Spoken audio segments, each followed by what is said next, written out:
24 experts des différents programmes du ministère de la Santé viennent d'être capacités en logiciel de cartographie QGIS par l'Institut national de santé publique via COUSP avec l'appui de PAT. Question de représenter correctement les données sanitaires à toute échelle par une carte.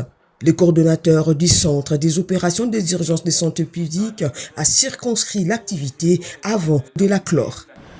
Et nous pensons qu'au-delà de ces 5 jours, les attentes des uns et des autres ont été satisfaites et que vous avez eu quand même une plus-value en termes de connaissances sur la gestion informatisée des données, surtout en rapport avec la géolocalisation. Nous clôturons cette formation tout en vous remerciant, tout en espérant que cette plus-value sera perçue par tous et que nous n'allons pas oublier de continuer à communiquer entre nous pour créer, renforcer notre réseau de gestion de données. Présent cette clôture, le coordonnateur adjoint en a donné le motivation. Vous voyez, au niveau de l'INSP, nous prenons l'excellence, nous prenons l'efficacité et la redevabilité. Et pour nous, c'était plus que nécessaire de renforcer la capacité de différents acteurs qui travaillent dans le cadre de la préparation de la réponse au sein des différentes structures du ministère de la Santé. Nous aurons besoin de ces compétences lorsque nous aurons à travailler dans la préparation et la réponse aux différentes urgences sanitaires. Ce sont ces personnes qui iront au niveau des terrains pour collecter les données, pour les visualiser, afin de faire savoir, de transmettre aux autorités les données, les informations nécessaires avec une prise de décision adéquate.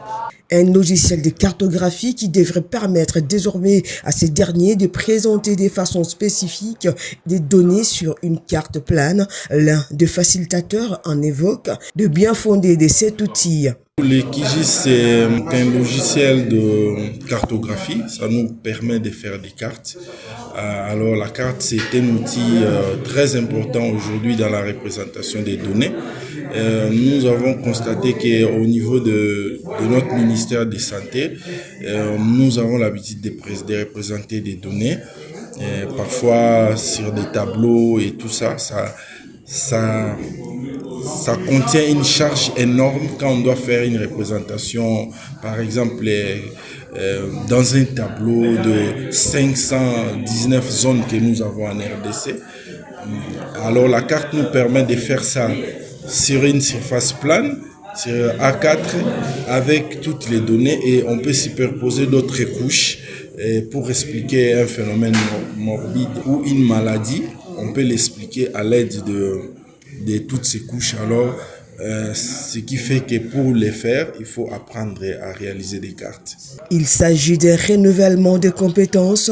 Madame le chef de division de la direction des surveillances enfonce la clou. Alors, il s'agit d'un renforcement de capacité des agents du ministère de la Santé qui ont la responsabilité de gérer les données d'une manière ou d'une autre.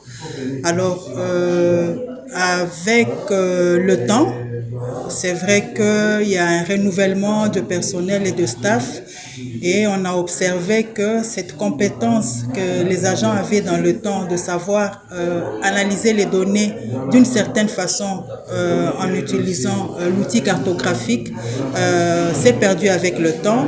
Avec le nouveau staff qui est arrivé, nous avons pensé qu'il était bon de renforcer les capacités, mais aussi de rafraîchir aussi les compétences pour les personnes qui connaissaient déjà faire l'analyse cartographique, mais qui pour une raison ou une autre ne le faisaient plus très bien.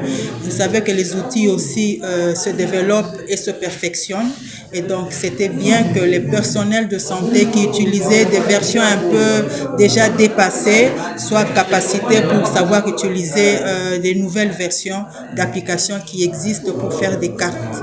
Ému de connaissances acquises, combien estimables, tour à tour, les participants ont exprimé leurs sentiments.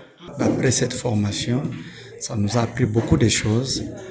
Ça nous a rendu maintenant capables de corréler entre les maladies que nous sommes en train d'analyser et comment nous pouvons les représenter sur les cartes et puis montrer les facteurs qui favorisent peut-être une survenue d'une maladie, mais avec les données géographiques.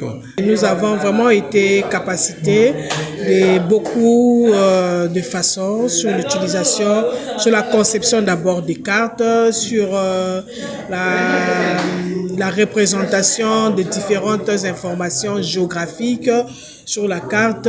Vraiment, ça a été très intense et c'était très important. Signalons que ces gestionnaires de données équipés sont désormais capables d'élaborer des cartes qui situent de façon précise l'écart, le nombre de décès, y compris les zones de santé et leurs problèmes. Une vraie relève pour le ministère de la Santé publique.